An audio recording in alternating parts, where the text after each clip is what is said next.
This video will demonstrate how to find scholarly peer-reviewed articles for your research project. From the SOE Foundation's Research Guide, scroll down to the page where you see Finding Articles in Databases and click here. Once you get to this page, it has a selection of education databases. All of these would be excellent sources for you to use for your project. Also, as you scroll down the page, I have a selection of multidisciplinary databases, so they cover all topic areas. I'm going to scroll back up to the top and I want to show you how to use a specific education database. Probably my top three that I use frequently for education specifically are the Education Database by ProQuest, EDUC, and Child Development and Adolescent Studies, and a lot of times I will find articles in JSTOR as well. All of these are great though. I have found articles in every one of them. I'm going to demonstrate how to use EDUC. So we're going to click on this particular database. Once I get to this page, you'll notice I have the search box and I can start to enter my key terms here. What I do recommend that you do is look for the advanced search feature in any database. In this particular database, it is below the search box. Sometimes it will be above the search box and sometimes it will be in the menu options. I'm going to click to advanced search. The reason I like this is because it sets me up to create a search with different key terms. Basically what I'm going to do here is kind of create a word equation instead of a number equation. So this is going to help me refine my search and get more accurate results. The topic I have chosen today is implicit bias in K through 12 education. So I'm going to start typing in my key terms. So implicit bias, you'll notice when I start typing in my key terms, it gives me a drop down of other terminology I might want to consider. In this case, I am going to select this one, implicit bias or unconscious bias or social bias.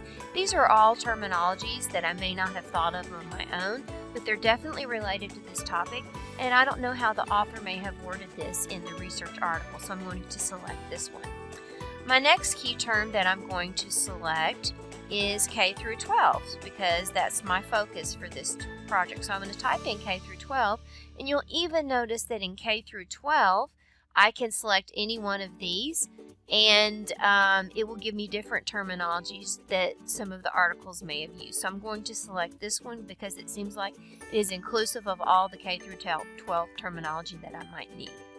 The next thing I'm going to do is look at solutions. So when I type in the word solutions, again, it gives me a drop down of other terminologies. I'm going to look at solution strategies or prevention or intervention, and these are the terms that I want to start my search with to begin. So I'm going to go ahead and type in search. So I do get a result list of 395.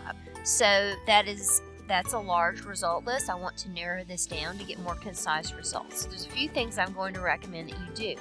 As you scroll down the side of the page, you'll notice I have some limiters. I'm going to click on peer reviewed, so that will limit my search to articles that are scholarly and peer reviewed, not other type of articles. So you notice that knocked a few out of the running for my result list.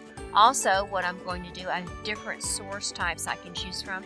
I only want to look at academic journals. This is where I'm going to find my scholarly peer-reviewed source. So that's definitely something I want to do. So again, that narrows down my result list to almost half of what it was. One thing I do recommend that you do, depending on the parameters of your project, also is to limit your publication date. We usually recommend the general rule would be within the last 10 years or so. You can even narrow that down further if you need a more recent result list. So I'm going to put in 2013, and then I'm going to click on my timeline. So that's going to limit my results. Now I have 186 results. As I scroll down the page, there's other things I can do. I can look at the different subject areas, so I can limit by that. I can limit by publication. I can limit by language. These all happen to be English. If there are numerous languages listed, I recommend that you limit your search to the languages that you are fluent in reading, writing, and understanding. Most of us do not have time to go in and translate an article. You can limit by geography. This would give me a very, very narrow focus, and I may end up doing that later on in my search. I just kind of want to go through here and start looking at my results. At any time in your search, if you start running across terminology that you don't want or results you don't want, you can limit your search further. You can always add a search box. You would just click on the plus sign. And if you don't want that search box anymore, you would click on the negative sign to get rid of it. From here, what I can do is I can start looking through my results. I do have 186, and so I can start looking through these and seeing what I'm interested in, and then I can go from there. So you'll see if I want to limit this a little bit further, I could go in and add United States in, but I'm seeing a lot of articles that have the terminology that I'm very interested in. So this one is specific to middle school and African American and Latino students. And brief middle school self-affirmation intervention through high school. Oh, that's kind of neat. So I'm going to click on this one. Once you find a title of interest, just go ahead and click on it. As you scroll through the record page, you can look at the different information. This is in the Journal of Educational Psychology. This is an excellent scholarly peer-reviewed source. If you are unaware of what the source is, you can do a web search on that and find out what type of publication it is. It will tell you on the web page if it's scholarly and peer-reviewed and how they vet their information. You'll notice this was published in April 2021, so it's pretty current. I currently don't know what the affiliations of my authors are, but I have pretty sure that will probably be on the article, so we'll go in and look at that in just a moment.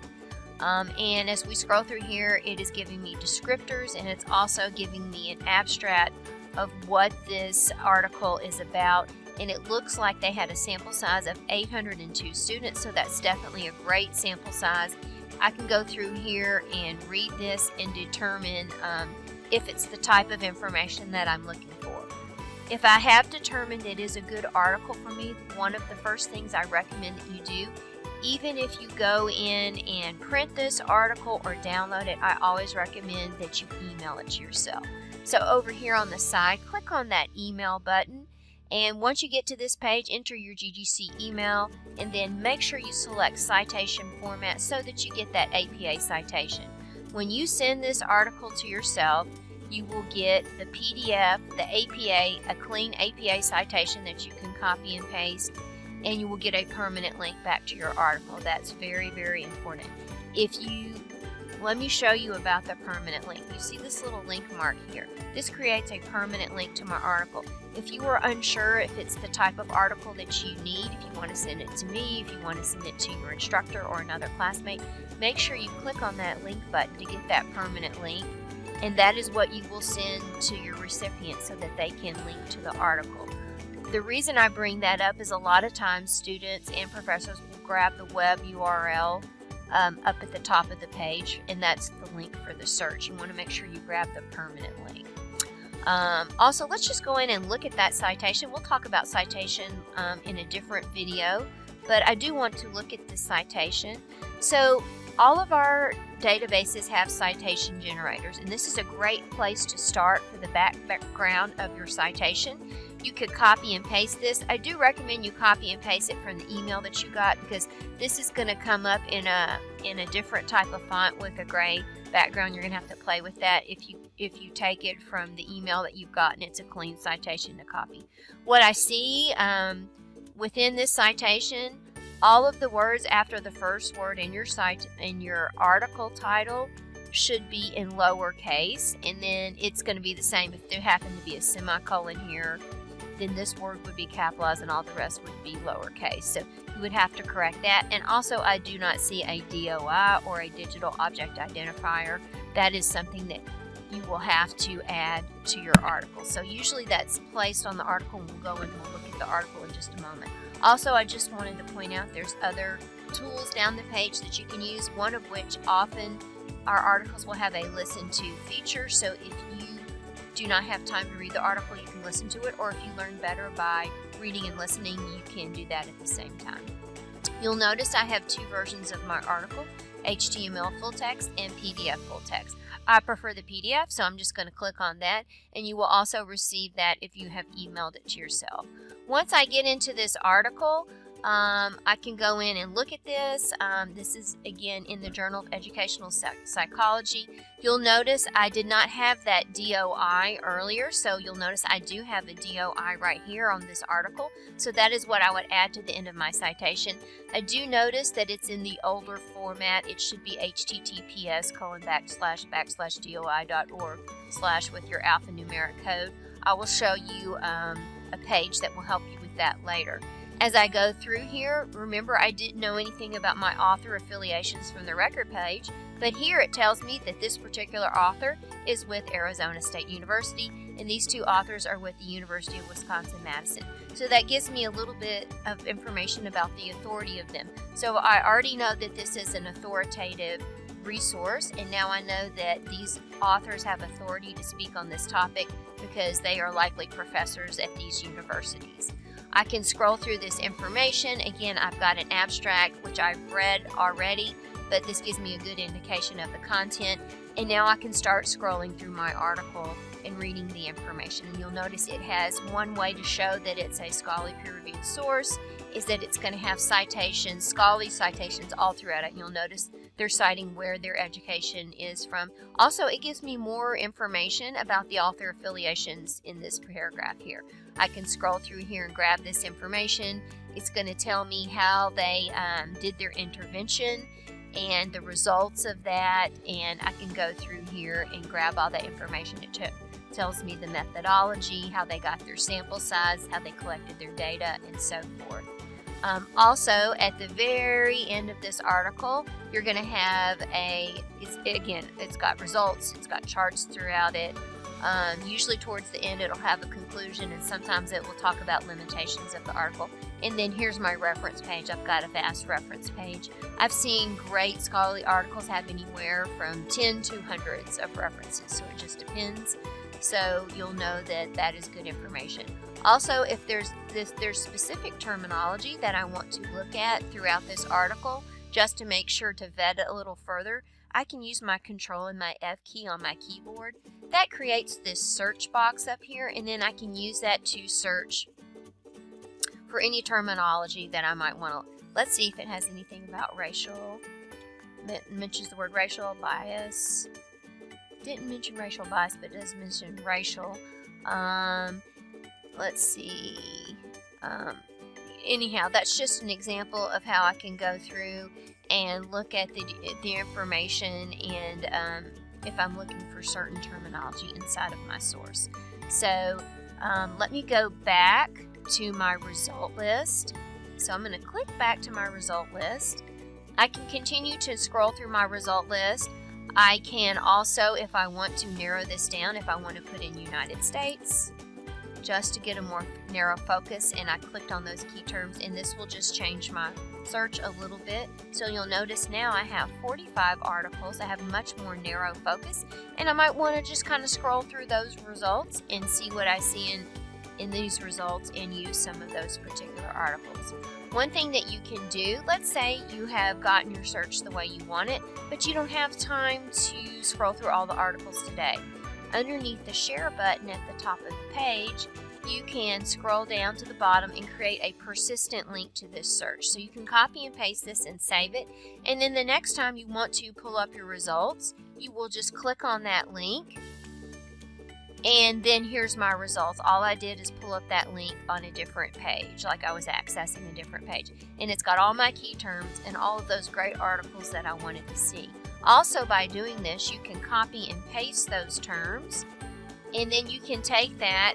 If we go back to the page where our databases are, what I can do is actually put this terminology in a different database and do a search that way. So that's what I'm going to do. I clicked on a different database. I'm going to add those same key terms in, and then I'm going to search to see what kind of results are in another database. You'll notice I have a lot more results in this specific database. I want to go in and put my limiters on, scholarly and peer-reviewed. I want to look at only academic journals because that's where I'm going to find those scholarly peer-reviewed sources. I definitely want to limit my publication date to 2013 to 2023. So those are all ways to vet my information and narrow this down. One thing that you can do is also limit to linked full text. What that means is you have access to each and every article on the page. Like for this one, it's saying for me to find it, so I might have to link to it through another database, or I might have to borrow it from another source. So I can always do that since I have such a huge result list here. So that definitely narrowed that down. And then you can scroll down to the bottom and look at your other limiters of language. These all happen to be English, or other things that you can do to narrow down your focus. This one in particular might be of interest, so just scroll through the results. That's just a way to look at your results. So again, this is how to find scholarly peer-reviewed sources from your research guide, and we were on the Finding Articles in Databases page that has all those great databases listed.